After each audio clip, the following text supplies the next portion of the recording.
Hello, fabulous Libra. Welcome to your horoscope for the year of 2016, looking at love and life and love. I am your astrologer, Nadiya Shah. Thank you for being here. This year, really, in many ways, and for much of the time, it's almost like this slow preparation to a takeoff that you feel is imminent, a big shift that you feel is imminent. You're right about that, and that's mainly because Jupiter will enter your sign once we get to the fall. In fact, just a few days or right around the equinox, the fall equinox, Jupiter will enter your sign and the energy will shift in powerful ways. Your focus, your attitude, your vitality, your look even is going to go through a transformation very much to your liking, but also very much to the surprise of a lot of the people around you. But that doesn't mean there isn't still a lot happening between the start of the year and the fall equinox. There's still a lot happening in the first 9 months of the year. And part of the more important lessons and part of the more important occurrences are taking place are thanks to a conversation happening between Saturn and Neptune. And this particular conversation is asking you to consider your relationship with your siblings. Where is it a healthy relationship? Where is it not? Where is it that you want something else? Where is it that you believe your work is or may not be? So for some of you out there, I look at this, some people spend a lot of time with their siblings, right? Like I think about my mom. She hangs out with my aunts, her sisters all the time. They're like part of each other's lives in a very regular way. They interact with each other every day. They see each other several times a week. They're very integrated into each other's life experience and support each other in many ways as well. So that is a different dynamic than, say, some other relationships out there. Sometimes siblings live in different cities. Maybe you see your sibling once, maybe twice a year, if that. And you chat on Facebook once in a while, you send them a message, you post something on their wall, and it's all good, it's all well, but it's not necessarily a relationship that has that daily quality to it. Other sibling relationships are somewhere in between. It's not that necessarily this person is so integrated into your life, but you see them under certain circumstances. And where it is that, and particularly with this conversation between Saturn and Neptune, if you have in any way been feeling like or wondering if there's been any enabling going on, okay, especially on their part, but if they feel it towards you or you feel it towards them, this is going to be a time when it becomes known, where it becomes obvious. So if there is anything that your sibling has been doing, an activity, an action, a way of being, a way of communicating with you, that you are realizing doesn't really work for you, isn't how you want things to continue, this is going to be a time that asks you to work on that relationship. If your sibling would say that about you, then this also would be a time when you have to decide if you're going to work on that relationship or not. A very small percentage out there, okay, might have to deal with more serious issues.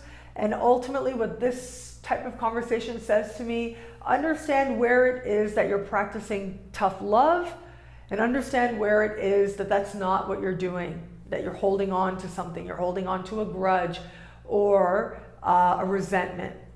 So if that is the case, and that again is going to be a small percentage of Libras out there, that's going to be part of your sacred learning. That's going to be part of the work that needs to be done between the two of you. For others of you out there where you don't have siblings, you might find yourself a little surprised manifesting these lessons with cousins or neighbors. So it might be these very people who you find that relationship going through a shift. And it may very well be that a neighbor leaves, somebody that you really like might leave, or that the dynamic changes in an important way that might lead to a sense of change, maybe even a sense of loss a little bit as well, as that friendship goes in different directions. And yet you can know that there is some wisdom playing out there for you. Also with this conversation, I would say be mindful of what you say at work, okay? That's the main thing I want to say with that conversation. Be mindful of what you say at work, of the language that you're using, of how your communication is coming off, because it's going to feel a little bit like, and especially in the workplace, it's almost like I'm seeing, it will, in all honesty, feel like a constant Mercury retrograde for most of this year, for like the first 9 months of the year. There's like this feeling, is Mercury retrograde? Didn't Mercury just finish retrograde? Like that's going to be the type of thing where you're saying one thing and you're trying to communicate one thing and the other person understands it in a whole other way. People have their own reasons for doing what they do, and you might ask somebody to do something and they end up doing it in a different way. There might be some complex psychological stuff going on there that you don't necessarily understand on the surface, but this will help you to move in a more deeper understanding of other people, why they do what they do, what it is ultimately that motivates people in a deeper and more meaningful way. Where it comes to love, I do think that it is going to be, again, later in the year, we have, once we have Jupiter in your sign, I mean, really, the world, it opens to you. A whole new you starts to emerge. But before then, and especially in the context of love, chances are very possible that you might see things in yourself that you don't like so much, okay? And this is especially true whether you're in an established bond or you're getting to know someone new or you're open to meeting new people. This is where the universe wants you to see parts of yourself that you really want to change, that you want to let go, that you don't want to carry into your future. So sometimes under this energy, some people can become a little suspicious, a little obsessive, a little compulsive, a little, really getting very wrapped up in somebody who ultimately it's not about them, it's really about you and your reflection and your learning, and you will be brought back to yourself again and again and again. Because it is about you seeing something about what your expectations are in love, what you're willing to do for love, what love is for you, what love maybe isn't for you, and yet knowing that there is love in the world for you. Having a greater sensitivity to deepen the connection that you already have is going to be part of this process. But where it is that you've been hanging on to a situation that in some way you feel undermines you, this is going to be when you start to admit it to yourself. Ultimately, as I said, this year, the first part of the year, is about clearing the past and setting the stage for big breakthroughs that are set to take place for you once we get you into the fall and towards the end of the year and into 2017 as well. Also, with love at the very end of 2016 and into 2017, we've got a series of supremely harmonious conversations taking place between Uranus in your opposite sign and Saturn as well. I'll be here to talk about it next year, of course, but that to me does suggest big changes, big breakthroughs, big progress in the context of love and connections, commitments taking place, turnarounds taking place very quickly and that feel just right and that have the real potential to last as well. Use this time well.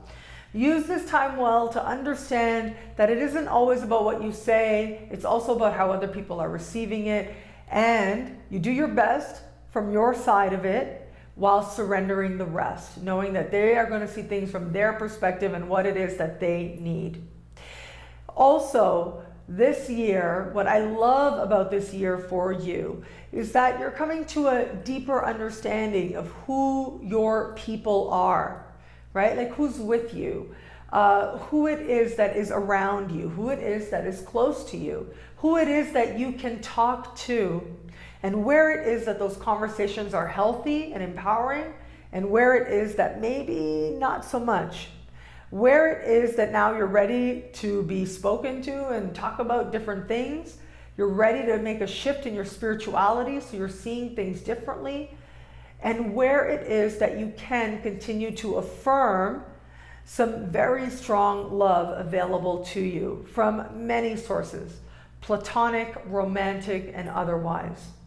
A lot of the big changes that are going to take place are going to go to the heart of you, are going to go to the core of you. It'll still be a busy year, but the big takeoff and a new you emerges, undeniably emerges, as we move closer and closer to the end of the year. A new you that I believe you will love discovering, and you will love once that discovery is complete.